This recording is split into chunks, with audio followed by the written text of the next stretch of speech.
É muito engraçada essa história, eu amo contar. A primeira escola que eu estudei aqui no Brasil se chama Escola Evangélica Sossego da Mamãe.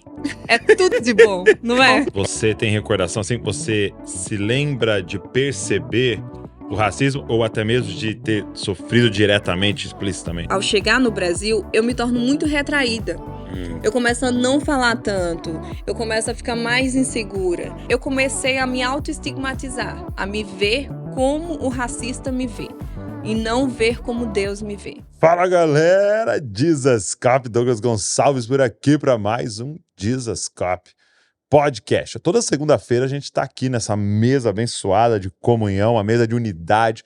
Já recebeu muitas pessoas abençoadas aqui, hoje não vai ser diferente, nós vamos ter um papo muito top. E eu queria, assim, desde já, eu sei que você não assistiu e não ouviu ainda, mas confia em mim. Pega esse link depois e sai mandando para todo mundo, para que mais pessoas possam ouvir essa conversa, ser inspirada e tocada por o que você vai aprender aqui, por testemunho, pelo que a gente vai conversar aqui, tá?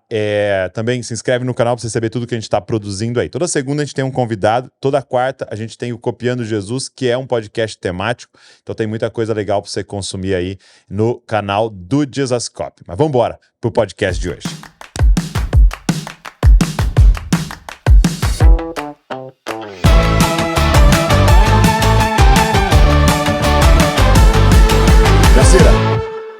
Obrigado, minha amiga.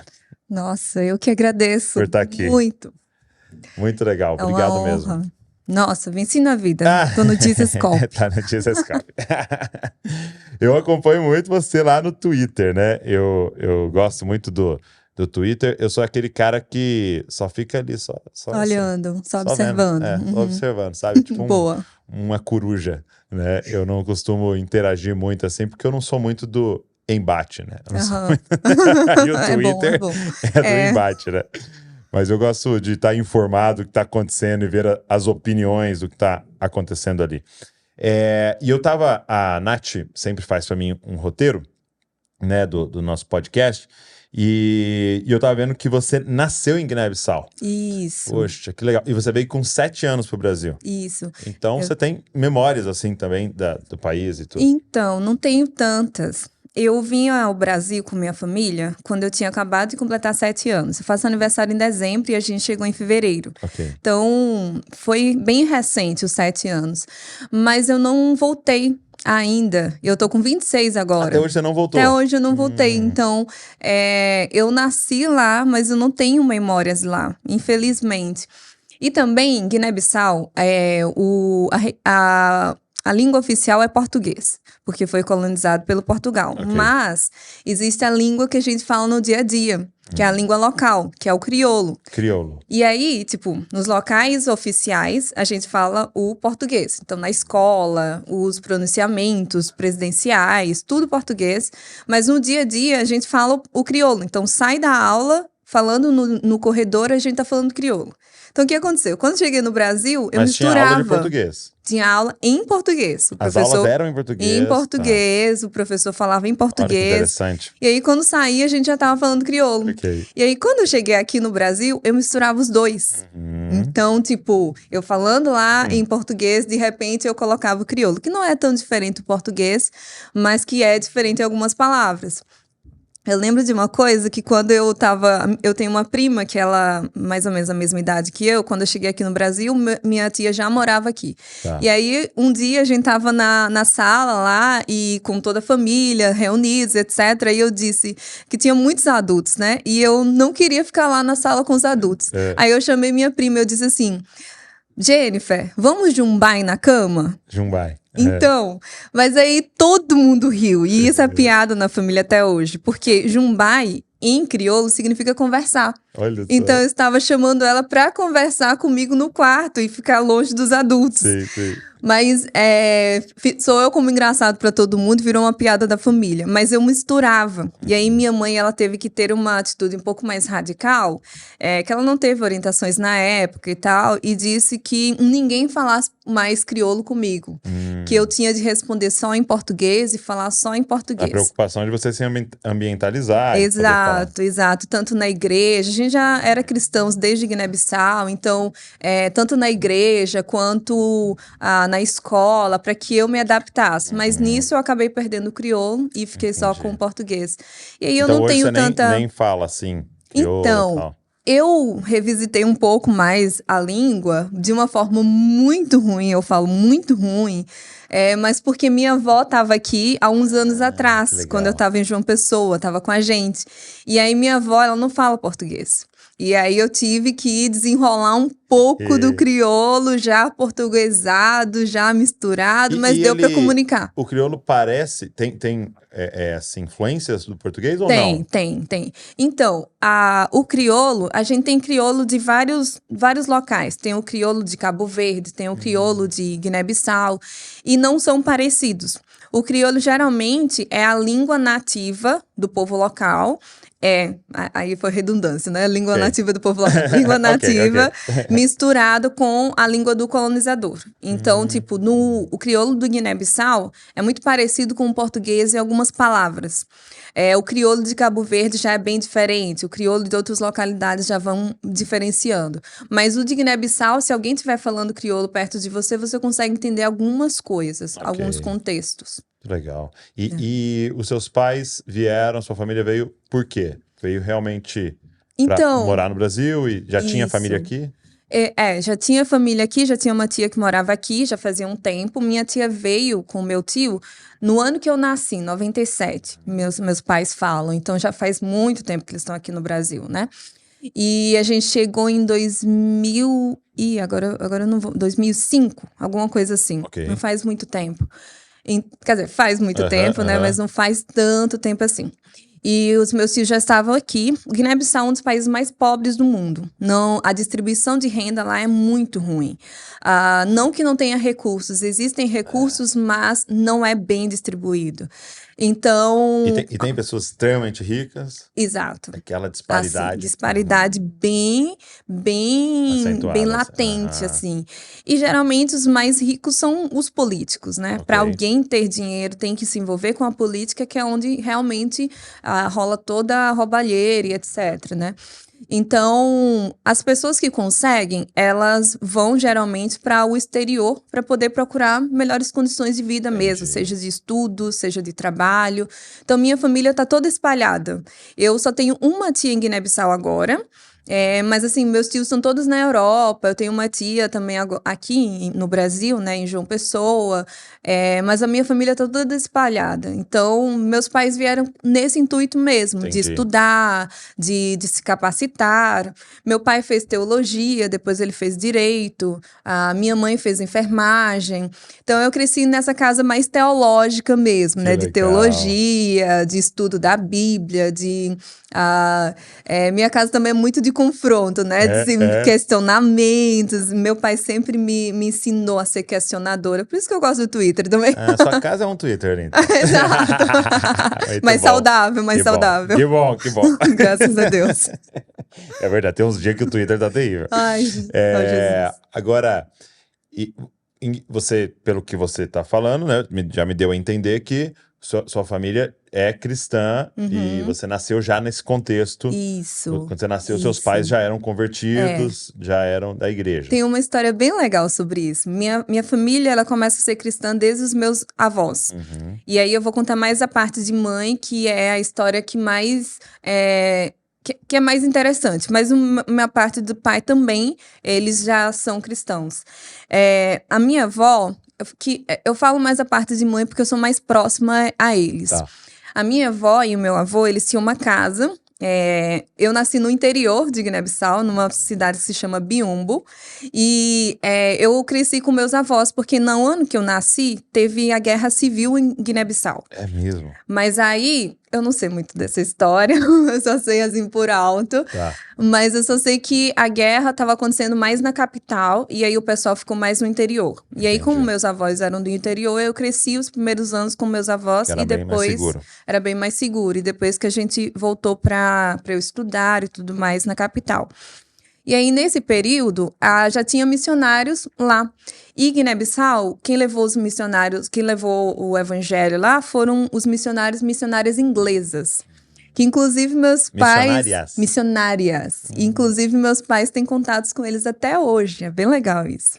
E aí, nesse período, elas tinham feito, elas eram missionárias, teólogas, mas também elas trabalhavam com enfermagem. E aí elas fizeram um hospital, uma maternidade no interior em Biombo. Essa maternidade ficava, tipo, aqui, e a casa dos meus avós eram aqui. Ok. Era na mesma rua, assim, no mesmo local. E elas fizeram essa maternidade, e como havia muita precariedade em Guiné-Bissau, essa maternidade meio que virou hospital. Então, as pessoas que precisavam iam lá no interior para se consultar com essas missionárias, que acolhiam todo mundo e pregavam Jesus também para elas. E minha avó trabalhava nessa maternidade, mas por muitos anos. E ela ouvia, né, o que as missionárias falavam, as missionárias sempre falavam com ela, mas ela nunca deu bola. Então, meus avós, eles eram das religiões tradicionais africanas, né, faziam os cultos e tudo mais, participavam dos eventos, tudo. Mas eles não davam bola para o que os missionários estavam falando. Mas minha avó trabalhava lá junto com elas e ouvia. Meu avô, Pontinta, meu nome é Jacira Pontinta Vaz Monteiro. Pontinta é o nome do meu avô que virou sobrenome da família. É mesmo? Olha que engraçado. E aí, meu avô é o primeiro que se converte a ouvir as missionárias. E aí, minha mãe fala que passou tipo uns 2, 3 anos ainda da minha avó resistente para depois ela se converter. E aí ela se converteu, ela entendeu a mensagem, ela entendeu que... e aí ela conta, né? Ela já contou para mim, que ela entendeu que o Deus que as missionárias estavam falando era realmente maior do que os deuses que elas estavam servindo. Então, realmente foi uma conversão genuína. E o meu avô também. E o meu avô, ele era conhecido por toda, a gente chama de tabanca, né? Toda a região. E ele era muito respeitado. Eu amo muito meu avô. E a gente era muito amigos. E eles são vivos, seus avós? Meu avô já morreu. Tá, Minha avó não. Minha avó que visitou, né? Isso, Mas ela tá morando em Portugal com minha tia agora. Legal. E aí, meu avô, ele era muito respeitado porque ele era muito sábio. Então, as pessoas, ele era meio que o régulo, como se chama, tipo o ancião da região, né? Que a cultura africana tem muito disso, do mais velho, respeitado, cabeça branca e tal. E as pessoas sempre iam pedir conselhos a ele, e ele sempre dava esse conselho. E minha mãe fala que eu andava muito junto dele, que eu vivia grudada nele. E aí, teve um testemunho bem legal da minha avó, ela me contou já. Ela já era crente, ela já tinha se convertido, já entendia sobre Jesus, e já ia para a igreja, que também a igreja era ao lado dessa maternidade. Mas teve um dia Liderada pelas missionárias. Liderada pelas missionárias. E aí, meus avós, eles tinham plantação. Eles eram empreendedores, né? Tinham plantação que era tanto para consumo pessoal quanto para venda, e eles trabalhavam com isso. E a casa da minha avó era uma casa realmente de hospitalidade. Minha mãe e minhas tias falam que sempre tiveram pessoas dentro de casa. A casa era grande, meus avós tiveram 7 filhos. A casa era grande, mas não era a casa dos meus avós. Minha avó é muito hospitaleira. Então, tipo, todo mundo de Guiné-Bissau que ia para ser consultado e que precisava de local para ficar, minha avó acolhia. E aí, minha mãe conta que minha avó sempre fazia, tipo, chama de caçarolas, sabe? Panelas enormes de comida, porque se entrasse alguém, ela sempre recepcionava quem precisava e tal. E aí, minha mãe fala que eu brincava com todo mundo, né? Eu era um pouquinho chatinha, segundo ela, mas eu Segundo ela? Segundo ela, não sei. Mas que eu tirava onda de todo mundo. Eu cresci meio a isso, né? Esse contexto mais missional mesmo. Interessante. E que um dia, minha avó fala que um dia ela foi para a plantação e que ela estava voltando dessa plantação, para a gente ver essa questão espiritual mesmo, né? E como isso é bem, bem latente, assim. E que ela estava voltando da plantação, do dia de trabalho dela, e ela estava voltando para casa. E ela, nesse dia, tinha ido sozinha, meu avô estava em casa. E aí, ela voltando, ela começou a sentir um espírito maligno perseguindo ela, para matá-la. E aí ela começou a correr, e ela sentiu mesmo, tipo, como se fosse esse espírito cobrando ela. Por que que você não tá mais nessa religião, sabe? E aí ela começou a correr e sentia mesmo uma opressão, não apenas no sentido, tá acontecendo, mas era algo que era palpável, ela sentia. Ao ponto dela correr e chegar na casa dela e ela cair dura. Parecia que tinha morrido. E aí meu avô abriu a porta e viu ela caída. Ele achou que ela tinha morrido. E aí ela conta que nessa experiência de perseguição, o tempo todo ela gritava: Jesus, me ajuda, Jesus, Jesus, Jesus, me ajuda, Jesus, me ajuda. E que ela caiu dura. E aí meu avô conta que depois, quando ela acordou, aí ela falou que sentiu, ela viu um anjo mesmo que a libertou e que ajudou naquela situação. Então esse é um dos maiores testemunhos que a gente tem assim na nossa família. E a partir disso, meus avós, eles serviram ao Senhor, serviam à igreja sempre. Meus avós são muito assim de Bíblia, de oração. Minha mãe foi criada em meio a essa cultura de missões também, de inclusive em avanços missionários pela UEC, que era a missão que estava em Guiné-Bissau nessa época, pela Jocum também, em algumas regiões próximas para falar de Jesus. Então esse é o contexto. Quando a gente chega no Brasil, meu pai fez teologia, minha mãe fez enfermagem, eu acho também que por influência das missionárias, minha tia também fez. Minha tia também fez enfermagem. E aí eu nasci nesse contexto bem de cultinho em casa, de sempre os meus pais discipulando, guiando, não terceirizando a fé, mas eles mesmos criando isso em mim, e os meus irmãos também, que nasceram aqui no Brasil, também é uma cultura que cultiva-se até hoje. Sim. E é bem legal. Em Guiné-Bissau, a religião mais seguida são religiões de matriz africanas mesmo. É islâmico. É muçulmano. É muçulmano. A maioria A maioria é tipo 48%, 45%, não tô lembrando a porcentagem certinho.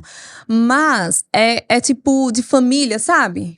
Tipo o catolicismo mais aqui nominal, no Brasil é mais nominal. É diferente de, por exemplo, a Nigéria, que é um dos países mais perseguidos, que o pessoal segue. Eu acho que é o terceiro, né? Mas o ano passado, a gente recebeu aqui o pessoal do Portas Abertas, ele foi o lugar onde mais cristãos foram assassinados no mundo. Então, Nigéria é bem mais complicado. Guiné-Bissau já teve vários... Um pouco mais nominal. Um pouco mais nominal. Mas minha tia foi recentemente, meu pai também foi recentemente, meu pai foi em 2020, parece. E ele disse que tá bem diferente, que antes era mais nominal, de fato, mas hoje em dia tem uma mesquita em quase toda a esquina. Olha só. Tá aumentando essa questão que não está sendo mais tão nominal. Mas mesmo sendo nominal, existem aqueles que são bem mais, que seguem mais. Por exemplo, a história do eu chamo de tio, né? Ele casou com a minha tia, eu chamo de tio por isso. Mas ele se tornou cristão, eu não sei se foi minha tia que evangelizou ele, enfim. E aí, a irmã da minha mãe. E aí, a família dele era muçulmana. E aí, quando ele se converteu, o pai dele quis matar ele. E aí, inclusive, é um dos contextos do porquê que eles vêm para o Brasil. Olha só. E aí... Esses tios que vieram antes. Isso, que vieram antes, para João Pessoa. Então, tipo, por mais que tenha... A maioria seja nominal, mas tem uns que são realmente que seguem. O presidente de Guiné-Bissau atual, ele também é muçulmano. Ele até, inclusive, tentou colocar algumas leis do Alcorão na escola, que teve resistência e não vingou. Mas Guiné-Bissau é um país não alcançado e a maioria são muçulmanos e, segundo, religiões de tradição africana. E aí, animismo, né? Animismo. E aí com vários deuses e tal. Isso. E a minha pergunta, então, lá no Twitter, tal, como eu disse, né, vendo seu conteúdo e tal, ficou muito em alta o lançamento do livro. Sim. Né? Pela Thomas Nelson foi o ano passado. Isso. Mas já tinha saído antes. Já tinha saído antes. Pela Quitanda. Pela Quitanda. 2021 saiu pela Quitanda. Ok. E aí a Thomas Nelson viu e quis que fosse para Thomas também. E fizeram uma Pra ajudar parceria. na distribuição. Isso. E aí fizeram uma parceria e lançou de novo o ano passado. Tá. E o Estigma da Cor, você não conseguiu, né? Estigma da Cor. Tá. Mas a gente vai pôr... isso que eu ia falar. O pessoal da edição aí, vou colocar na tela o livro. E aí eu queria saber, quando é que foi essa decisão, como foi essa decisão de escrever sobre isso, de escrever sobre o racismo, de começar a falar sobre isso? Sim. Então, como eu sou de uma família que é estrangeira, querendo ou não, esse é um assunto que sempre foi pauta na nossa casa. Tá. Mas era uma pauta interna. Porque meus pais sempre ensinaram sobre isso. Jacira, você é negro, você tem que ser 2 vezes melhor. Você precisa ser melhor na escola, você tem que estudar 2 vezes mais, você tem que se capacitar 2 vezes mais. Isso sempre foi pauta. Se vestir bem, se arrumar, você não pode sair de qualquer jeito. Enfim, se vai num lugar um pouco mais arrumado, você não pode ir, por exemplo, de chinelo. Isso sempre foi pauta em casa. Então era falado disso de forma muito direta e prática. Como você deve se comportar, o que você deve fazer. Você precisa estudar história. Meu pai é muito intelectual, assim, muito de ler. Jacira, você não pode sair de casa sem um livro, tem que sair com um livro. E meu pai foi o primeiro que me incentivou mesmo à leitura, comprava livros para mim quando criança, ele sempre incentivou. E ele sempre disse, estudar é diferente de fazer tarefa. Então, você chega em casa, faz a tarefa, mas depois você tem que passar pelo menos umas 3 horas estudando. 3 horas? Não era uma estudadinha, não. Exato. Não. Meu pai é assim. Tá vendo, Davi e Luísa? Eu pego leve. Nós vamos chegar nas 3 horas. Chega assim. E aí, nesse contexto, eu sempre fui ensinada sobre isso. A gente sempre debateu, estudou sobre essas questões, mas era internamente, com a minha família nuclear mesmo, mas com a familhona, minhas tias e tudo mais. E eles sempre contaram as experiências. Meu pai contava as experiências e querendo ou não... E experiência de ter sofrido racismo. Okay. Exato. Ele sempre contou as experiências e tudo mais. E por eu ter vindo de um contexto onde todo mundo era igual a mim. Guiné-Bissau é um país da África subsaariana, né? É a África negra, né? Como se chama. Então, quando eu chego no Brasil, João Pessoa é uma cidade bem branca, é uma cidade de coronel e tudo mais. Então, eu não via pessoas iguais a mim. Inicialmente, quando a gente chegou, a gente era da igreja presbiteriana, a primeira presbiteriana de João Pessoa, e depois a gente mudou para Evangélica Batista de João Pessoa, quando eu tinha 10 anos, e aí eu cresci lá até o ano retrasado, quando eu vim para São Paulo, né? Então, nesse contexto dessas 2 igrejas, são igrejas, a minha igreja, a Evangélica Batista, que meus pais, inclusive, fazem parte até hoje, completou 100 anos ano passado. É uma igreja grande, é uma igreja referência. Eu não via muitas pessoas iguais a mim no contexto de quando eu cresço. E isso gera algumas questões em mim. Meus pais falam que por eu ter crescido nesse contexto de minha avó ser muito hospitaleira, ter muitas pessoas, eu sempre fui muito faladeira. Até agora eu não parei de falar, né, inclusive. Sempre fui muito faladeira. É isso que queremos no podcast. Eu sempre fui muito faladeira. Mas quando eu vou crescendo, ao chegar no Brasil, eu me torno muito retraída. Eu começo a não falar tanto, eu começo a ficar mais insegura, porque eu comecei a me autoestigmatizar, a me ver como o racista me vê, e não ver como Deus me vê. Nesse contexto, eu fui crescendo mais insegura mesmo, mais tímida, enfim, e mais internalizada. Eu não contava, não compartilhava, não tinha coragem para falar as coisas. Meu pai começou a perceber isso. E aí... Mas uma pergunta só, você vem com 7 anos, você tem recordação, assim, você se lembra de perceber o racismo ou até mesmo de ter sofrido diretamente, explicitamente? Então, eu me lembro de Porque primeiro... você foi retraindo. Então, algo você foi percebendo, Isso, né? eu fui percebendo tanto as atitudes, a forma como era de tratar uma criança branca, da forma como eu era tratada. A minha língua não era plenamente português, Também. então, enfim, eu fui percebendo algumas coisas e isso foi me deixando insegura. E isso foi me retraindo mais, né? E aí meu pai foi percebendo isso. Eu começo a aprender a escrever com o meu pai. Tudo é o meu pai. Sempre vou falar do meu pai. Paizão. Ele é o maioral. E aí, ele começou a perceber que eu tinha dificuldade para falar. Aí ele disse: já que você tem dificuldade para falar, comece a escrever cartas para mim e para sua mãe, e a gente vai ler e depois a gente conversa com você. Formou uma por escritora, isso né? que... Ele formou uma escritora. É por isso, exato. É por isso que, inclusive, se for ler a forma como eu escrevo, tem esse tom mais pessoal. Porque eu aprendi a escrever escrevendo para os meus pais. E aí eu explicava como eu estava me sentindo na escola. Eu estudei inicialmente... É muito engraçada essa história, eu amo contar.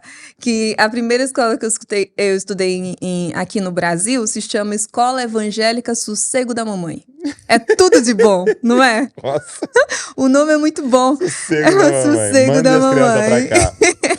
E era uma escola particular e tal. Então, o contexto era... Não tinha eu e a minha prima de negros, basicamente. Okay. E na igreja presbiteriana e tal, basicamente só tinha a nossa família de negros, né? Então, eu fui percebendo algumas coisas e isso foi me deixando mais abalada. E aí meus pais foram me ensinando e enquanto eu escrevia, eles iam conversando comigo e iam me ensinando. Então, uma coisa que meu pai me disse: estude sobre a história do Brasil, entenda como está acontecendo as coisas, porque isso pode te ajudar a entender que você não tem nada de errado, que realmente foi algo que foi formado. E realmente foi bom para mim. Eu comecei na adolescência a estudar mais sobre isso, sobre a história. E aí, entendendo os contextos, eu fui entendendo que não tinha nada de errado comigo. Deus me fez da cor como fez, do cabelo da forma como é, a família da forma como é. E não tem problema. E sempre com a minha Bíblia do lado, para ter essa recalibrada do coração, né? E sempre entendendo que foi uma história, teve a escravidão, que eu não entendia sobre isso antes. E na escola se fala da escravidão, mas não se fala em detalhes, né? Não se explica sobre o povo africano, sobre a cultura que existia lá. Do impacto social, econômico, que aquelas pessoas não queriam vir, não vieram de boa vontade, enfim... ter essa humanização daquelas pessoas me ajudou a entender que não tem nada de errado comigo, não tem nada de errado com o meu continente. Simplesmente é a maldade humana operando. O pecado em ação, né? O pecado em ação, exato. Então, isso tudo foi libertador para mim, no sentido do evangelho mesmo sendo aplicado. Eu sempre falo, foi Jesus, foi ao olhar para Jesus que eu entendi realmente a minha identidade. E aí eu me apeguei muito à Bíblia, à leitura bíblica sempre, a entender o que Jesus estava dizendo a meu respeito, para que eu não confiasse no que o mundo estava falando ao meu respeito. Mas o entendimento histórico e social foi muito importante para mim, no sentido de entender como as coisas foram construídas. Como o preconceito foi gerado, né? Exato, como ele foi construído. Exato, opera. E aí, sempre foi interno, essa conversa mais interna.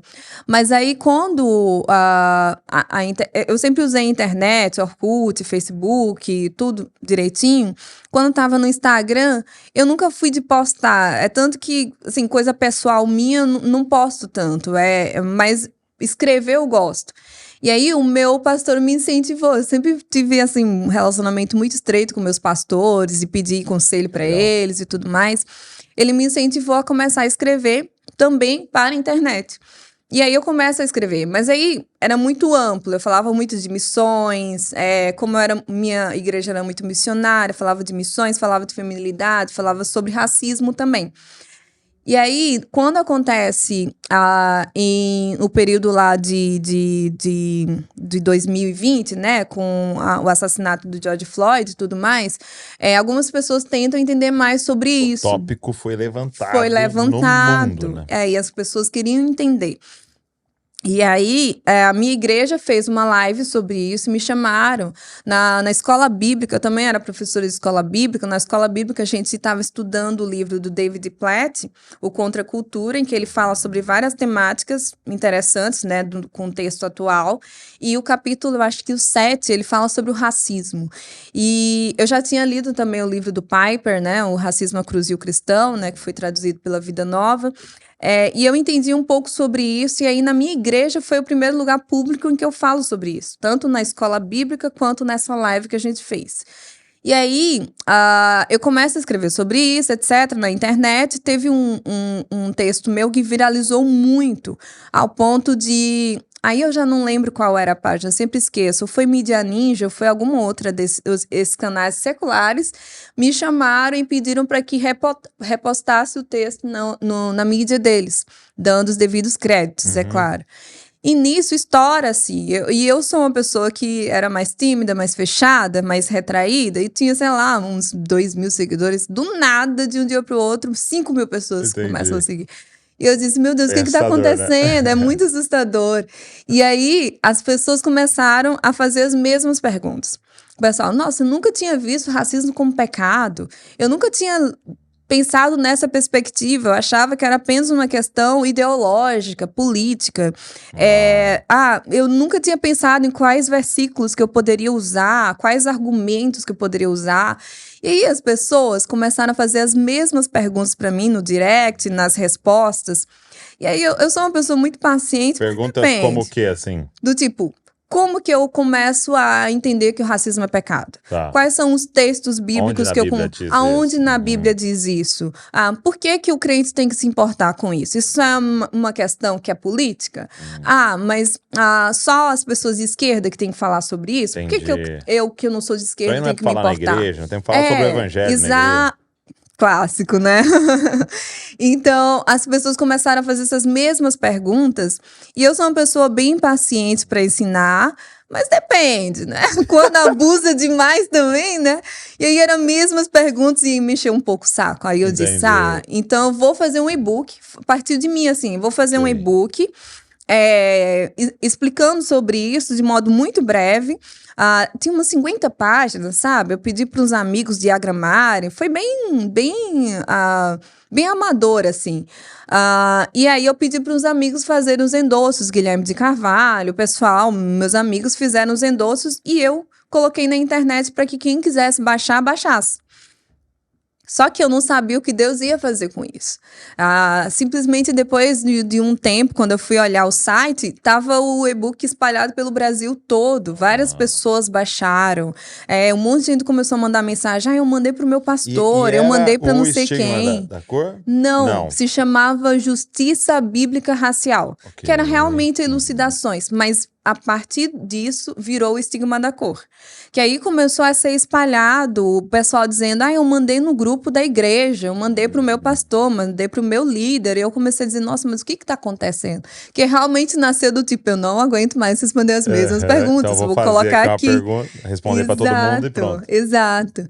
E aí, nisso, o Tomás Camba, da editora Quitanda, viu o e-book, leu, gostou, e ele mandou uma mensagem para mim, no direct do Instagram. E aí, perguntou se eu queria transformar o e-book em livro. E nisso que nasce o Estigma da Cor. Entendi. Muito legal. Bem, realmente, eu imaginei que era bem na época do Black Lives Matter, né? E vidas pretas importam e tal. E que esse tópico foi levantado.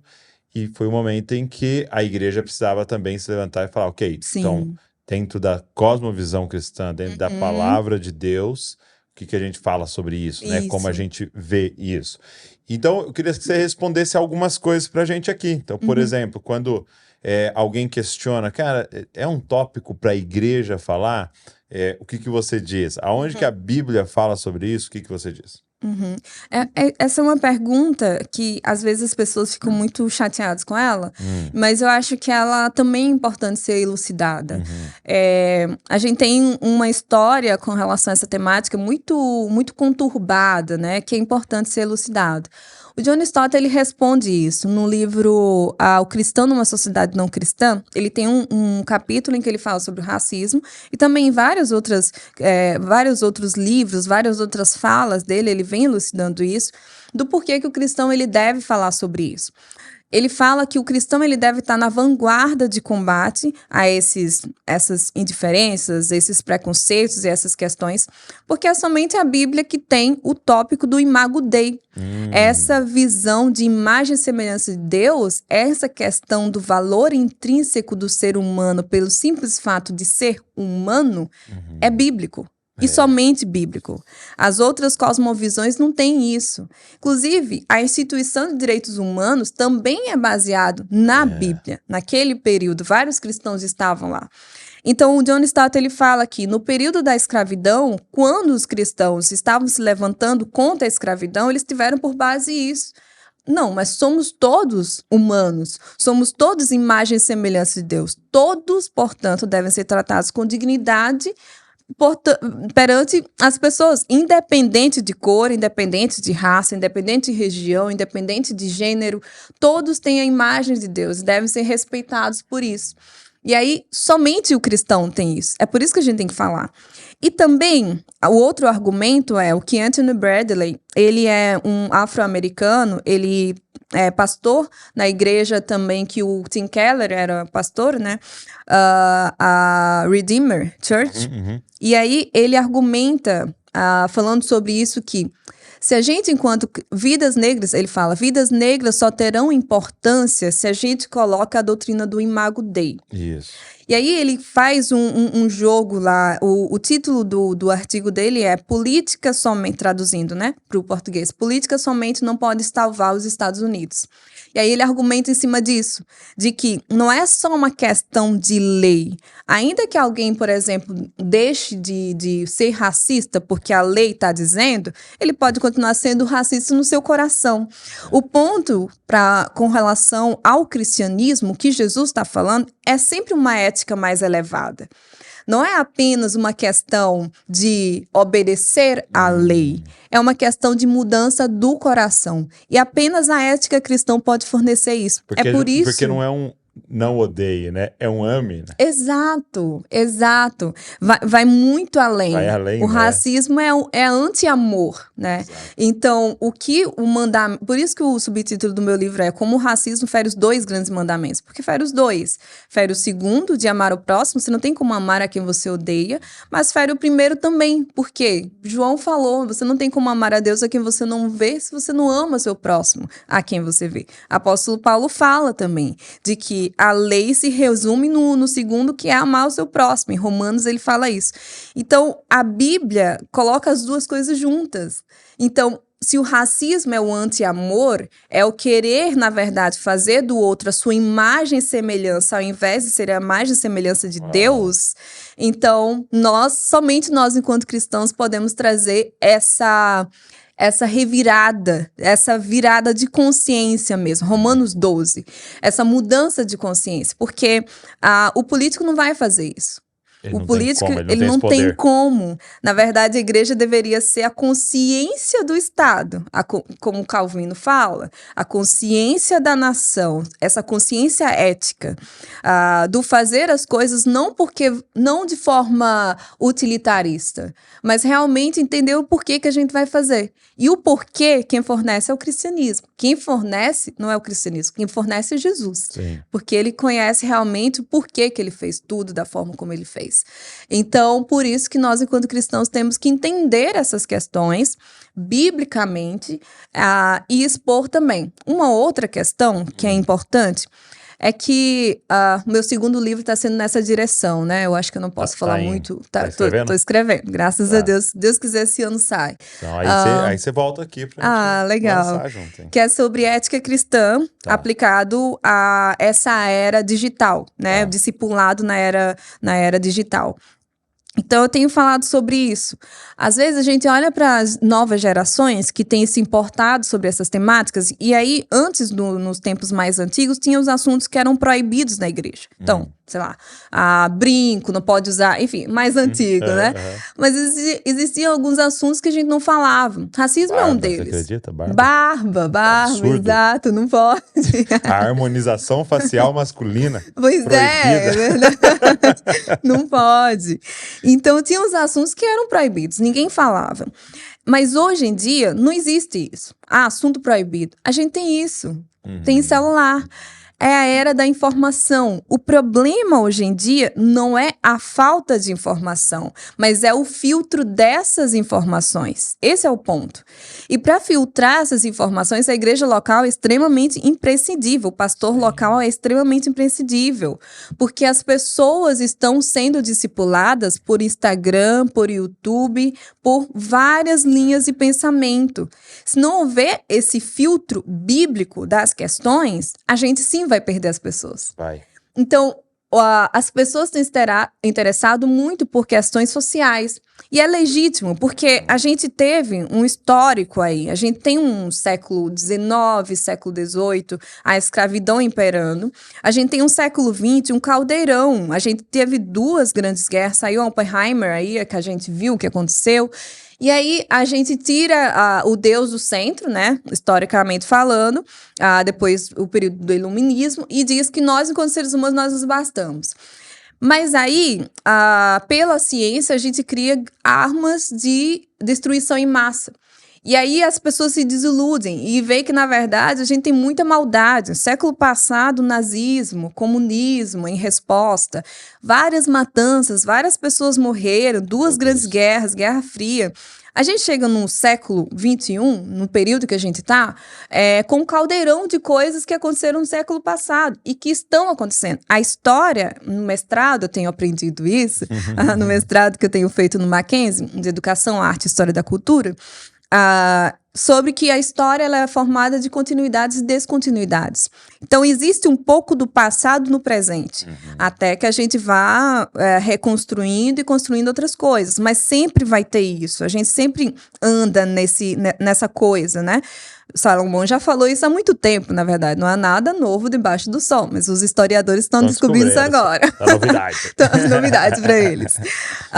Então, nisso, a gente tem vários resquícios. Em um caldeirão do tempo atual, da globalização, eu nasci em Guiné-Bissau, mas eu tô aqui com você em São Paulo. Morei em João Pessoa a vida toda. Meus vizinhos têm várias pessoas de vários locais. Então, a globalização traz para perto o que era inimigo no tempo passado. Ok. Nisso, é natural que as pessoas se preocupem com questões de direito humano, que entendam como deve tratar o outro. Por isso que as pessoas se interessam tanto por essas temáticas. Porque você pensar que houve uma época extremamente tribal, né? Isso, que exato. haviam muros, às vezes bem até físicos, né? Uhum. Estabelecidos, então tá todo mundo meio parecido aqui. Exato. E todo mundo parecido. De repente, quando você mistura, a gente tem que... Como é que eu lido? Entender. Como é que a gente lida com... nações morando em outras nações. Isso. O meu professor, ele fala que hoje em dia a gente vive a crise do encontro, porque a gente não sabe encontrar o diferente. Bom esse tema. A gente não sabe encontrar quem é diferente da gente, mas a gente tá junto. Então, Você leu a Sociedade do Cansaço? Sim. Não, bom demais. Meu Deus. Bom demais. Eu tô com tudo. Tô com imunológica, tudo. Isso. Né? Nossa, muito bom as sacadas dele. Muito bom. Eu tô com todos os livros dele lá em casa já. Eu já comprei todos. Nossa, a gente comprou todos. E é tudo curtinho, né? Não, muito Só que bom. Demora muito pra ler, porque é muito denso. Muito denso, exato. Nossa, queria ter a cabeça dele. E aí, nessa crise de encontro, é natural que a gente esteja pensando sobre o fortalecimento da democracia, sobre o fortalecimento das relações humanas. É meio que isso que está acontecendo no nosso tempo, né? Então, é natural que as pessoas na igreja também pensem sobre isso, especialmente o mais jovem, que está lá nesses ambientes dessas construções. Mas o que acontece? Muitas das vezes a gente diz, não pode falar sobre isso. A igreja não vai falar sobre isso. Sim. Mas o jovem está na internet, está ouvindo um monte de gente falando sobre isso. E aí é que tá. Pela nossa omissão, aí sim as pessoas vão ser cooptadas por achar que não existe uma alternativa bíblica para se pensar sobre isso. Então, a nossa omissão custa mais caro do que a gente falar a partir de uma cosmovisão bíblica. E assim, eu tô sendo um pouco utilitarista nesse sentido, né? De não perder as pessoas. Mas o simples... A temática já importa, como eu falei no primeiro ponto. A gente deve falar pelo simples fato que a temática é real, as pessoas estão sofrendo com isso, E são dores reais, pessoas reais pessoas hoje, né? reais. E também porque a nossa omissão custa caro. Meu Então, Deus. Faz muito sentido o porquê disso ser tão relevante para hoje. Agora, uma pergunta que eu queria te fazer é: como é que foi na sua jornada para que você tivesse... Você respondeu um pouco, mas eu queria que você fosse até mais claro, assim. Como é que foi na sua jornada falar desse assunto, aprender sobre esse assunto, vivendo isso na sua vida, na sua família, e não só na questão da cor da pele, mas questão de ser de outra nação, e como você falou, com sotaque. Sim. E como é que foi para você compreender o seu valor? Porque eu vejo assim que um dos maiores prejuízos, porque a gente está falando do racista, mas essa pessoa recebendo essa injustiça e assimilando ela, né? E, tipo assim, eu tenho menos valor, e aí a partir disso, vivendo uma vida a partir disso, né? Fazendo escolhas a partir disso, se escondendo a partir disso. Quanta produção cultural a gente poderia ter, e de pessoas que nunca tiveram a coragem de escrever o livro, porque acreditaram que não são capazes, né? Exato. Quantos músicos foram calados lá na sua infância porque ouviram de pessoas que o diabo achou uma boca, né? Como é que foi para você? O que seus pais fizeram? O que aconteceu na sua história de você conseguir compreender em meio a tudo isso? Não, cara, eles que infelizmente estão distorcidos pelo pecado, mas eu sei quem eu sou, né? E eu preciso navegar isso. Eu tive tanto a importância da minha família mesmo, como eu falei, do meu pai ensinando, do meu pai caminhando comigo, do meu pai percebendo as minhas reações ao mundo, estando muito atentos. A minha família é muito, muito juntinha, né? Então, isso me ajudou muito, bastante. Você tinha um ambiente ali acolhedor, de muita aceitação e amor. Isso, de amor, e um ambiente que a minha mãe nunca me deixou, sei lá, me achar feia. Isso não existe. Isso não existe na minha família. Havia afirmação. Havia afirmação, havia busca de alternativas para os problemas que a gente encontrava. Por exemplo, hoje em dia é muito fácil, principalmente pela sala online, a gente vê vários produtos para cabelo crespo, para cabelo cacheado. Nos tempos que a gente chegou, em João Pessoa, talvez em São Paulo tivesse, mas em João Pessoa não tinha. Olha só. Não tinha. Então, por exemplo, primeiro, eu olhava pra TV e só via pessoas brancas, não via pessoas iguais a mim. Bonecas. Eu nunca tive Barbie negra. Eu era apaixonada pela Barbie. Meu aniversário de 8 anos foi tema Barbie. Que legal. Eu amava muito. Só que eram todas Barbies brancas. Né? Barbies brancas. A Barbie tinha uma amiga que era negra, que era eu, né? Óbvio. Eu me identificava com ela. Entendi. Então, nisso, querendo ou não, isso mexia comigo. Por exemplo, mas os meus pais, eles sempre reafirmavam que minha cor era bonita, da forma como era feita, enfim, sempre me reafirmavam, mas também procuravam alternativas para eu não me diminuir. Por exemplo, a gente não encontrava pente específico para cabelo crespo ou cacheado. Porque o cabelo crespo ou cacheado, as pessoas chamam de ruim, etc., mas ele não é ruim, ele é versátil. Eu consigo, por exemplo, ter um cabelo liso se eu passar uma chapinha, eu consigo fazer ele cachear se eu quiser. Eu consigo fazer da forma como eu quiser. Eu consigo colocar tranças, como eu estou aqui no momento. Enfim, é um cabelo versátil, na verdade. E que é um cabelo bom para um ambiente quente. Porque você tem uma proteção da cabeça. Então, tipo, Deus é perfeito até nisso, né? Ele fez dessa forma. E ele não errou quando ele fez. É um cabelo que veio do continente africano, numa temperatura. Exato. Então, a gente não pode chamar de ruim aquilo que Deus chama de muito bom. Não pode. É ir direto, é julgar a criação de Deus. Isso é muito ousado da nossa parte. Então, nesse período, o cabelo crespo, ele tem a textura muito fina. Parece ser um cabelo agressivo, que as pessoas acham, mas a textura é muito fininha. Meu cabelo é muito fininho. Ele quebra muito fácil.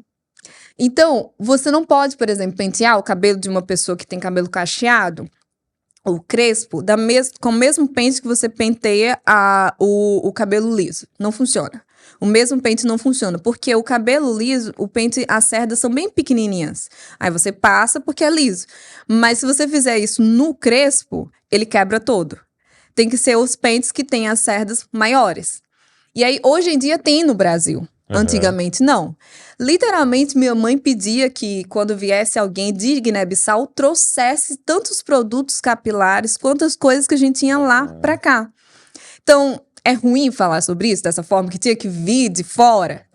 Mas eram os contornos que a minha família achou de fazer com que eu não me diminuísse. Entendi. Hoje em dia a gente encontra em qualquer esquina. Salão online tem um monte de produtos. Porque eu fico imaginando pente. que se a gente senta, se vocês sentam na sala e fica lá, caramba, né? Aqui não tem nada, esse pessoal não nos valoriza. Então, E isso vai entrando na criança, isso vai entrando no adolescente, total, e ele vai assimilando aquilo, né? E que é Meus o perigo de se vitimizar, né? Nunca permitiram, exato, Uau. e ficar nesse vitimismo. Meus pais sempre disseram, tem um problema? Contorna, Vamos resolver. vá pra cima, vamos fazer. Se tivesse, eu já sofri alguns casos de racismo. Eu lembro de um, não vou contar, não quero reviver, mas eu lembro de um que eu vivi na escola e que minha mãe foi lá na escola, falou com a diretora, chamou a menina que tinha feito, a menina foi suspensa. Então, meus pais, eles nunca ficaram nesse lugar do tipo, não vamos resolver. Meu pai também tem muito essa veia de advogado, não sei o quê, vamos fazer e tal. E aí, eles sempre procuravam formas de resolver as situações. E isso me ajudou a não ficar nesse lugar. Tipo, eu sei que tá doendo, eu sei que é uma dor, está aberto, mas o que eu posso fazer por isso? O que eu posso fazer? O que eu posso fazer? Porque Deus me enviou para um tempo como esse. Exato. E ele não errou no pacote que ele me embalou. Isso. Porque eu tenho uma missão, né? Não, e tem outras coisas também que recalibram muito meu coração. Por exemplo, Luther King. Eu sou muito fã do Luther King. Muito fã. Eu leio tudo dele, eu gosto da forma como ele faz as coisas. Mas o que mais me impacta no Luther King, o que mais me impacta como um todo, são os exemplos. O que mais me encanta em Jesus é o exemplo que ele ensinou pela vida dele. Ele não falou, faça o que eu faço. Ele disse, façam o que eu estou fazendo. Ou, façam o que eu falo. Ele disse, façam o que eu estou fazendo. Ele mostrou pela humildade, pelo exemplo. E o Luther King é meio que isso pra mim também, de certa forma. Por quê? Porque a época, eu fico pensando, cara, eu tô no Brasil em 2023, 2024. Não virou ainda. 2024. Luther King estava nos Estados Unidos no período do apartheid. Ele muitas das vezes estava viajando para outros locais. Ele não podia entrar nos lugares de hospedagem porque não era permitido negros. E ele dormia no carro dele com o perigo de sofrer, de apanhar no meio da rua, um negro naquele local. A casa dele foi invadida várias vezes e ele não revidou.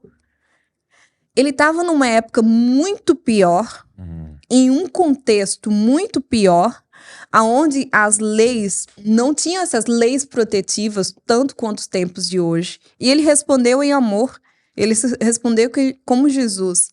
Quem sou eu em uma época menos pior, em um contexto como o brasileiro, onde claro que o racismo, as pessoas dizem que é velado, né?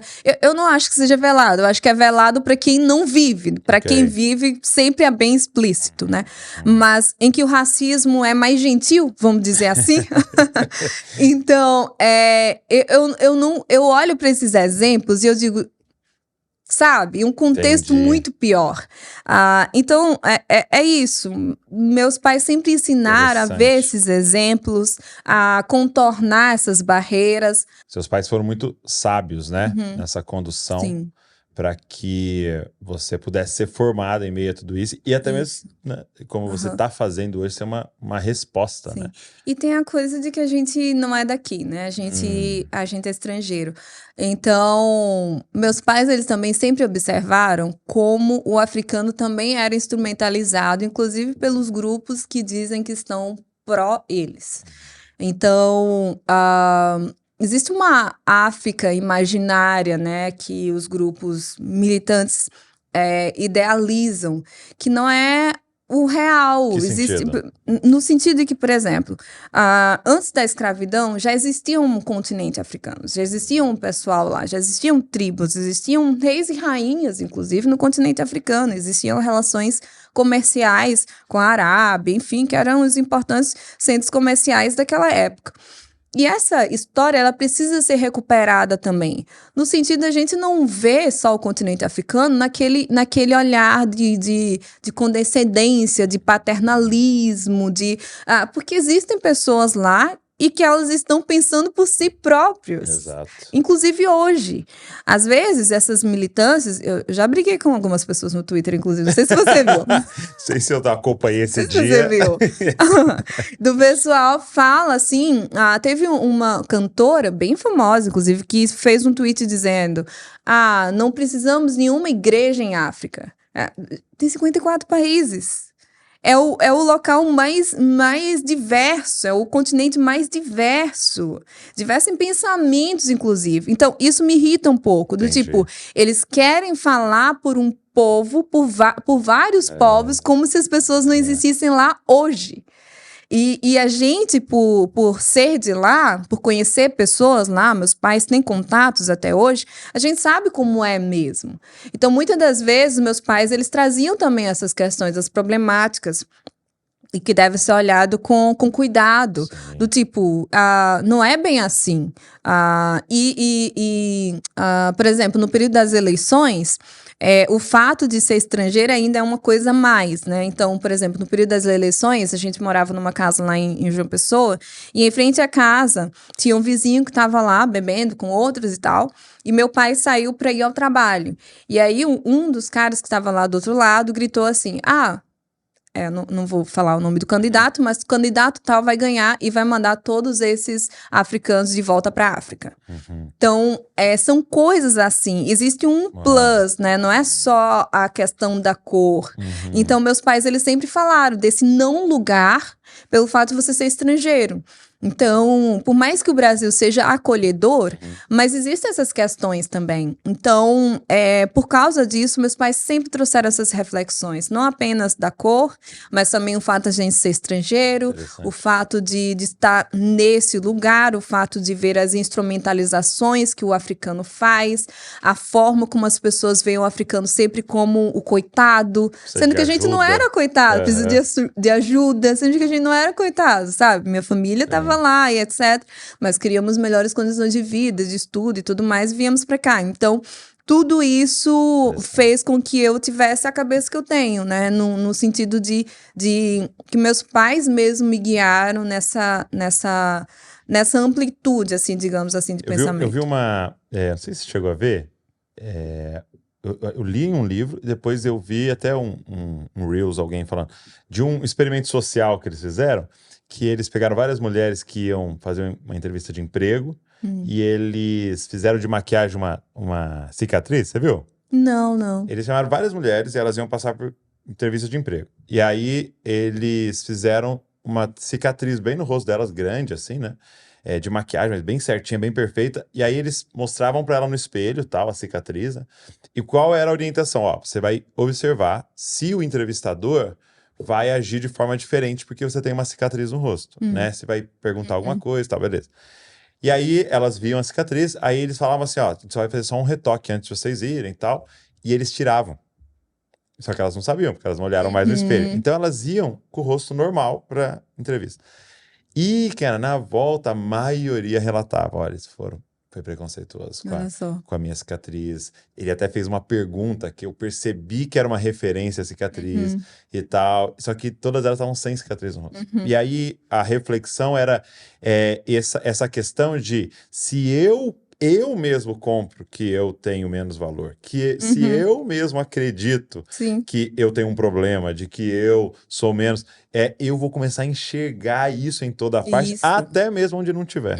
Sim, o perigo de quem tem uma dor é ver essa dor em todos os lugares. Exato. Né? É de ver ler essa dor, a vida a partir dessa ferida, né? A partir né? disso, exato. Então, isso se torna meio que a identidade, né? Então, é o que eu tenho repetido, a sua dor não é a sua identidade. Não é. A nossa identidade é como filhos amados de Deus. E isso precisa ficar claro pra gente. Então, às vezes a dor ela pode ser a lente pelo qual você vê o mundo. Mas isso vem de uma pessoa realmente que está dolorida, está ferida. Aquela ferida está aberta, está exposta, não teve cuidado. Essa pessoa não sabe como reagir a isso. E aí responde de uma forma violenta, de uma forma ressentida, enfim. No meu livro tem um capítulo sobre isso, que é Raiva e Ressentimento, né? Em que eu faço um contraponto entre o Malcolm X, na sua fase mais radical, e o Luther King. E eu também eu gosto muito de filmes, etc. Eu faço um contraponto entre o Killmonger e o Pantera Negra, né? Que é do filme Pantera Negra 1. Então, assim, é a mesma dor, mas existem formas de responder. E a forma de nós, enquanto cristãos, deve ser sempre em busca da reconciliação, porque o evangelho é um evangelho de reconciliação, né? De reconciliados. Deus, em Cristo Jesus, ele reconcilia povos de todas as tribos, línguas e nações. Essa é a mensagem do evangelho. E é isso que ele veio fazer, né? Porque isso que ele veio fazer. Eu lembro de duas passagens, né? Primeiro é aquela que os discípulos fazem uma pergunta para Jesus, né? Passando, eles veem alguém com deficiência, um cego, e eles falam: por que aconteceu isso? Quem pecou? Para ele ser esse amaldiçoado. Pra gente ter que colocar ele na sarjeta e pedindo esmola, né? E a resposta de Jesus é: nem os pais dele, nem ele, esse cara nasceu para a glória de Deus. Sim. Né? E a segunda passagem que eu me lembro é do tanque de Betesda, né? Porque você vê que até João vai colocar no final, né? Que se a gente fosse relatar tudo que Jesus fez, não caberiam nos livros no mundo. Né? Eu acho lindo esse final de João. Né? Essa conclusão de João. E tem um texto de Isaías que fala que das suas pisaduras, né? Que das suas feridas sairiam poder para curar, né? Que nós seríamos curados, até está escrito. E a pergunta é: quem é nós ali em Isaías? É Israel, né? Porque Isaías 1, a nação está inteira ferida, né? Então, ele vem para curar não só a gente, ele cura a gente também, mas ele vem para curar nações, ele vem para curar sistemas, ele vem para curar, né, sistemas adoecidos. E quando ele vai no tanque de Betesda, ele encontra um homem que está 38 anos lá. E assim, seja mito ou não, o fato de agitarem as águas, o fato é que nunca chegou a vez desse homem em 38 anos. Então, o que está deficiente? Aquele homem ou um país que não sabe fazer uma fila? Exato. Que há 38 anos, o filho do prefeito desce primeiro, aí o filho do rabino desce primeiro, aí a filha do não sei quem desce primeiro, e nunca conseguiram fazer uma fila onde chegava a vez desse rapaz, né? E aí ele vem para parar essa paralisia, essa deficiência, né? Então Jesus vem para curar, né? E eu acho que quando a gente tiver noção disso, sabe? A gente abraçar... sabendo que, de novo, Jesus cura você. Você tá mal, doente, Jesus cura você no seu corpo, também tá falando disso. Mas para os curados, ele quer usar a gente para curar uma nação. Para curar sistemas que estão adoecidos, né? Que as feridas dele, a cruz veio para curar esse problema gigantesco, né? Ele vem para isso, né? Sim, perfeito. E o Francis Schaeffer já falava sobre isso, né? Ele disse que o cristianismo é individual, no sentido que a salvação é individual, mas o cristianismo não é individualista. E aí, essa sacada é muito genial, do tipo, que Deus em Cristo Jesus, ele veio para reparar tudo, nossa relação com Deus, nossa relação com o próximo, nossa relação com a natureza, com a criação. O que a gente faz com a criação é uma aberração perante o Senhor. Eu tô morando em São Paulo e às vezes eu parei assim, teve um dia que o Espírito Santo chegou para mim e me deu um murro. Porque eu reclamava muito do tempo, né? E que muda muito, né? O clima, né? É muito instável. Mas aí um dia o Espírito Santo disse: sim, mas o problema é a criação que eu fiz, o tempo, ou são vocês que estão estragando, colocando... Não tem uma árvore, prédio para tudo que é lado, sendo construído em lugares inapropriados.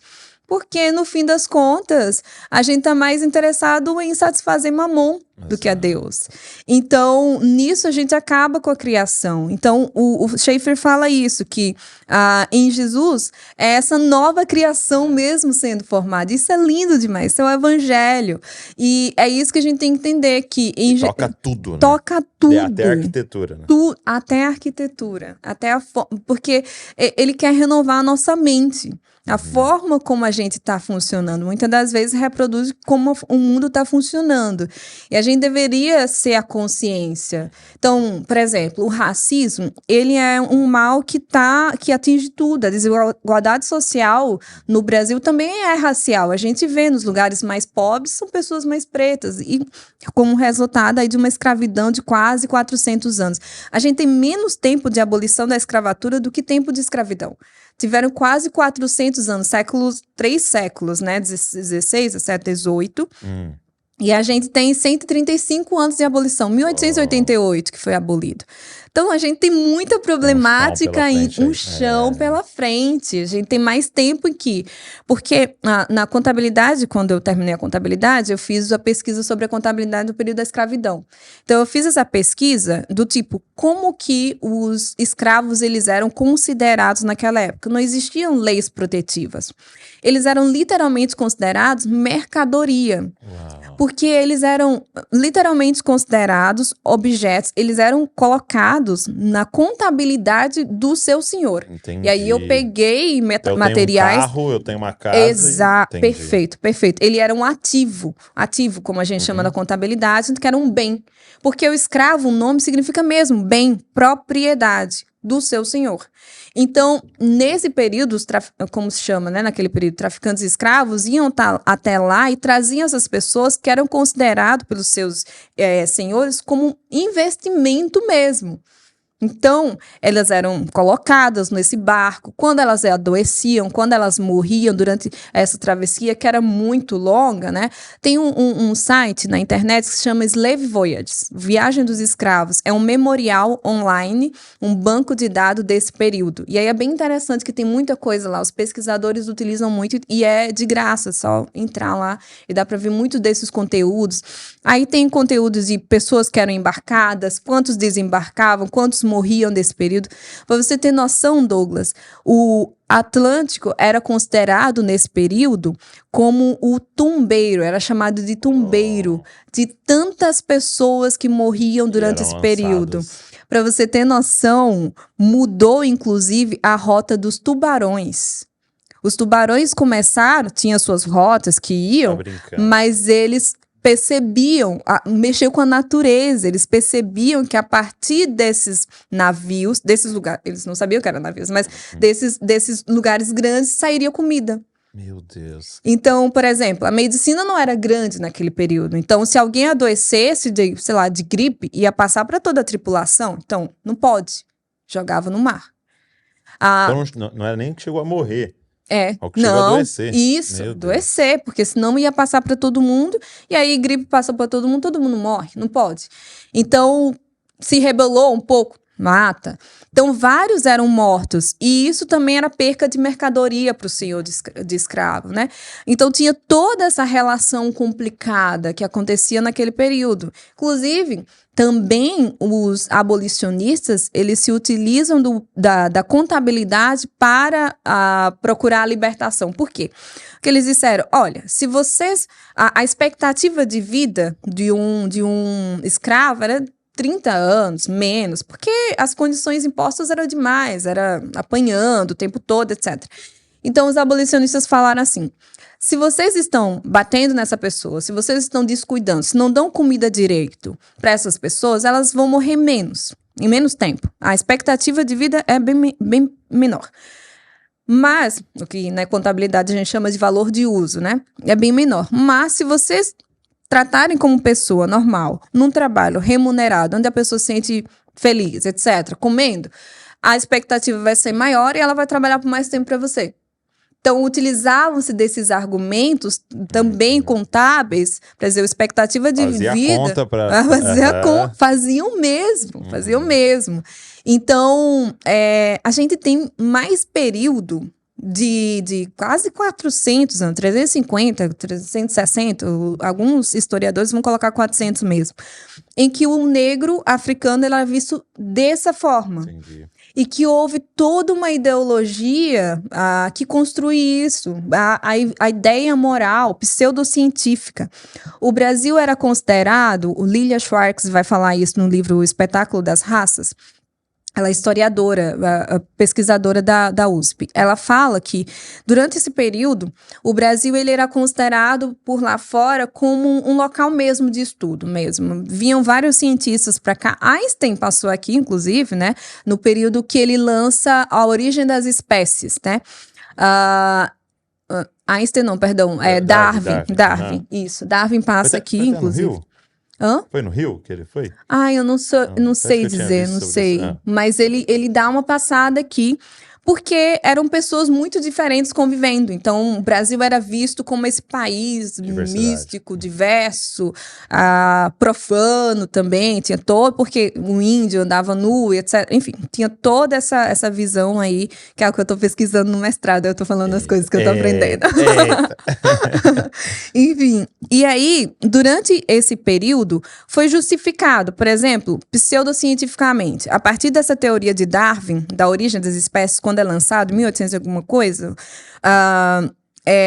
foi implementado o darwinismo social. O que se dizia a partir do darwinismo social? Que, na verdade, ao longo da evolução humana, nem todos evoluíram plenamente.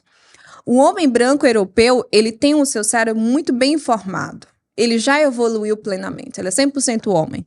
Mas o africano, especialmente o indígena e o africano, ele não tinha o cérebro plenamente formado. É mesmo? Exato. E a parte aqui da volição, do pensamento, não estava plenamente formada. Meu Deus. Por isso que é racismo chamar pessoas pretas de macaco. Por quê? Porque veio dessa teoria de, na evolução ancestral comum, o australopiteco, o macaco, né, como a gente fala, você vai evoluindo na escala. Então, tem imagens, inclusive, isso na internet, de que você tem um ancestral comum, você tem o negro e você tem o branco. Uau. E, inclusive, também tinham técnicas de estudos que se chama cranometria, que media o crânio para dizer que o crânio, a formação do negro, do africano, era anterior. Então, não tinha problema espancar, bater, guiar, porque essas pessoas, na verdade, não estavam plenamente formadas. Não eram seres humanos, de modo geral. Então, é como alguém pegou um cavalo para levar sua carroça e perfeito, tá tudo bem, perfeito, né? Exato. Entendi. Então era vista dessa forma animalesca mesmo. Então, tipo, o africano, o negro africano, ele era considerado uma mercadoria ali, estava perto dos bens, perto do cavalo, junto. Inclusive, tinha vários lugares em que, várias dessas demonstrações financeiras, em que o cavalo tinha mais valor do que o próprio ser humano. Meu Deus. Então, era assim como era visto. E assim, hoje em dia a gente olha para isso, a gente diz, nossa, que absurdo. Antigamente era normal. Ninguém ia dizer, nossa. Não, todo mundo normalizou isso por quase 400 anos. Então, também teve, por exemplo, aí que a gente entra como igreja, teve a justificativa religiosa. Por exemplo, um dos mais importantes, né, que eram utilizados era o mito de Cã. Né? A gente tem lá Renato de Gênesis, né? Gênesis 9, que Noé ficou bêbado, ficou nu, enfim, Cã vê o seu pai na nudez. E o Noé, quando ele fica sóbrio, ele amaldiçoa a geração de Cã. Sim. Que o Saião, Luiz Saião, inclusive, a gente estava conversando, ele falou sobre que, na verdade, tem a ver com a promessa de Deus de Canaã para Israel, né? Que aí vem a partir dessa maldição. Mas, durante esse período, foi utilizado que o sinal físico para isso seria a pele negra. Então, os negros seriam amaldiçoados por Deus. E diziam que a região que foi amaldiçoada seria a África. Então, a África foi amaldiçoada por Deus. Então, isso se repete, inclusive, até hoje. várias igrejas. Recentemente, em 2010, um deputado, né, bem importante aqui no Brasil, falou isso em rede nacional. Meu Deus. Que os africanos são amaldiçoados por Deus, quando não foi. Deus criou todas as pessoas a partir da sua graça criativa. Mas esses conceitos ainda, de novo, né, continuidades e descontinuidades históricas, ainda estão imperando. Então, esse conceito de racismo, de raça, na verdade, raça não é um conceito biológico, né? Só temos uma raça, a raça humana. Mas é um conceito sociológico, Sim. que vem a partir desse darwinismo social, de que existe uma pirâmide, existe a raça mais pura, a melhor, a ariana, né, a branca, e as outras estão em escala inferior. Então, o negro estaria na base. Então, tudo isso precisa de reforma de mente, né? E a gente só consegue fazer isso de forma plena trazendo o evangelho mesmo. Isso. Mostrando como em Cristo Jesus nós somos um. Que Jesus, ele cria uma igreja, né? E essa igreja é diversa, culturalmente, etnicamente, e que ele cria para a sua glória. E apenas nós, enquanto igreja, podemos mostrar isso, de pessoas diferentes convivendo em unidade. A Trindade demonstra isso. A Trindade é algo que é contra essa desunidade, essa despersonificação. E você vê a escatologia, né? Sim. É muito lindo, né? Quando você lê toda a língua, toda a tribo língua. estará presente lá. Todos seremos redimidos. Louvando ao Senhor nesse, vamos chamar assim, desse grande coral, né? Nesse grande... que Deus não errou na sua criação. Exato, vai ter uma representação. Eu vi uma vez lendo sobre Êxodo 19 que há uma tradição de que os 10 mandamentos ali em Êxodo 19, né, quando a montanha está pegando fogo e o Senhor fala os 10 mandamentos, né, foi falado em, se eu não me engano, na tradição foi falado em 70 línguas. Olha só. Então, eles ouviam, né, o que a gente fala ali às vezes, né, que eram trovões, né, eles ouviam em várias línguas. Era como, porque era uma antítese do que ia acontecer Babel. Depois em Atos, né? Em Babel. Sim. E também lá em Atos, né? De novo, o Espírito descendo e cada um ouvindo na sua língua, né? Para falar que Deus estava dando a lei ali para Israel, mas para que ela fosse espalhada em toda a terra, né? Sim. Não era algo para separar, mas era algo para abençoar luz toda a terra. Luz para as nações, Exato, né? Luz para as nações. Agora, Jacira, para a gente terminar, qual que é a importância, assim, você vê, estudando tudo isso, da questão da linguagem, né? Por exemplo, você citou algumas coisas durante a nossa conversa, né? Por muito tempo se falou, o cabelo ruim, né? Fazendo uma referência ao cabelo do negro, né? Sim. E você falou aqui, por exemplo, então, de pessoas pretas, né? E por muito tempo a gente usou até o preto, a preta, de uma forma até pejorativa. Eram antes, né? E até eu tava fazendo um podcast e a pessoa falou pra mim, cara, chegou uma hora que eu comecei a ficar confuso, né? De que forma eu devo falar, qual é a forma correta. E ele era um missionário trabalhando na África, ele falou, então, tinha 3 negão, e aí alguém falou, não, mas não é assim que fala. Ele falou assim, meu Deus, como é que eu falo, então? Sim. Qual que é a importância da linguagem, assim? Então, isso tudo está sendo, de certa forma, estudado ainda, né? Então, o pessoal das linguagens, dos estudos das línguas, né? Falam e desfalam, né? Exato, então, né? vai e volta. Hoje, exato, já não é mais. Eu não acho que isso seja um ponto central da nossa preocupação.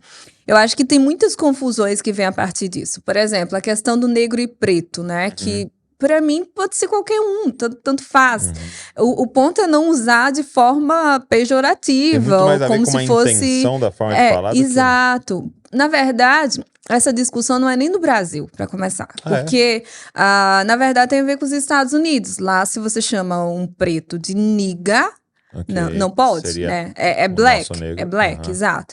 E aí trouxe para o Brasil, importada essa discussão, dizendo que, na verdade, tem que falar preto, black, não negro, Entendi. Que seria nigga. Então veio... Mas não Tanto que tem... quando nos filmes, quando aparece nigga, eles falam, né? Se coloca como uma ofensa até. Um palavrão. Só eles podem falar entre eles, né? Exato. E aí, na legenda, geralmente, tá crioulo. Isso. Porque aí eles querem pegar, assim, alguma palavra no português que seja pejorativa, porque o negro não é, né? Não é? Então, pois é, mas aí nos últimos tempos, e veio um debate mais internet e tal, mas que mais atrapalha. Porque, por exemplo, na minha concepção, mais atrapalha a ministra de Direitos Humanos, de Igualdade Racial. Numa dessas entrevistas dela, ela estava falando, eu não lembro, não me recordo qual era a palavra, mas era uma palavra que não é racista, mas que se usou como se fosse racista, né? E aí ela falou isso, e aí eu fico muito indignada, do tipo, ela está num espaço em que ela pode realmente fazer algo, ela está no poder. Sim. Ela pode fazer algo de forma intencional na redução da desigualdade racial, desigualdade social. Mas aí ela está falando sobre palavras. Entendi. E eu acho que essa questão de palavras a gente tem que deixar com linguistas, eles que sabem as raízes. Não sei, eu acho que não deveria. Então hoje seria assim, mais ou menos assim que você está querendo dizer. Tem muita coisa antes na nossa escala de prioridade para tratar. Sim. É importante, mas tem muitas outras coisas para a gente estar preocupado hoje. Exato, e eu acho que a gente acaba deixando o que é mais urgente para trás. Por exemplo, sei lá, várias vidas de crianças sendo mortas, crianças negras na favela, e que a gente deveria estar pensando. E a gente está preocupado qual é a palavra certa. Entendi. Então, é muito complicado isso. Eu acho que a gente acaba tornando... Não que isso não seja importante, é claro que a gente não pode falar que cabelo é ruim. É importante a gente pensar sobre isso, e aprendendo, revendo os conceitos. Mas eu acho que cria problema onde não tem também. Por exemplo, criado mudo. Por muito tempo disseram, não pode. Depois viram que era fake news. Eu não sabia, né? Eu cheguei em casa, criado mudo aqui. Aí o Davi, meu filho, não pode falar isso. Não pode. Isso é mesinha de cabeceira. E depois descobriu que, na verdade, era uma fake news histórica. É uma fake news, na verdade, não existia isso. Eu vi uma vez alguém falando de... Como é que era? Era alguma expressão que a gente usava também de... Não sei se era esclarecido, como é que era? Pronto, tem essas coisas também. E aí o pessoal entra numa pira e vai entrando naquilo e vai ficando doido. Tem o pessoal que quando vai falar as coisas, vamos escurecer os fatos. Isso, escurecer. Gente, mas pra quê? Sabe? Claridade. Claridade. Tá tudo bem, sabe? E eu acho que aí cria um problema onde não tem e deixa de falar do problema real. E às vezes a gente tá numa posição de poder fazer algo mais efetivo, mas aí fica nessas questões que, de novo, não tô dizendo que a gente tem que discutir algumas coisas. Mas são periféricas, né? Mas são periféricas diante do que tá acontecendo. Amiga, obrigado. Eu que agradeço, de verdade. Que conversa abençoada, assim. Eu tô saindo muito abençoado desse tempo aqui. Obrigado por esse tempo, mas mais do que isso, obrigado por tá se debruçando, se dedicando a esse assunto, sabe? Que é perceptível que não é alguém falando a partir de uma ferida, mas falando a partir de alguém que conhece o Senhor, sabe para que foi chamada, e que o Senhor te dê muita sabedoria, Amém. dê acesso, te amplie a sua voz, para que você possa continuar pregando o evangelho para hoje, para as demandas de hoje. Glória a Deus, fico feliz. Obrigada, Douglas. E quando lançar o próximo livro, eu tô aqui, hein? Obrigada. E obrigado a você que ficou aqui ouvindo, assistindo. E eu queria te fazer um pedido de novo que eu fiz no início. Pega esse link, cara, manda para muita gente, para que mais pessoas possam ser abençoadas, instruídas, inspiradas, e possam ser mais cheias de sabedoria do que a palavra de Deus nos ensina, por exemplo, sobre o racismo. E que eu queria te fazer um pedido também, deixa um comentário aqui que o Senhor ministrou no seu coração e se inscreve no canal para você receber tudo que a gente está produzindo. Deus abençoe você e não se esqueça, você é uma cópia de Jesus. Valeu!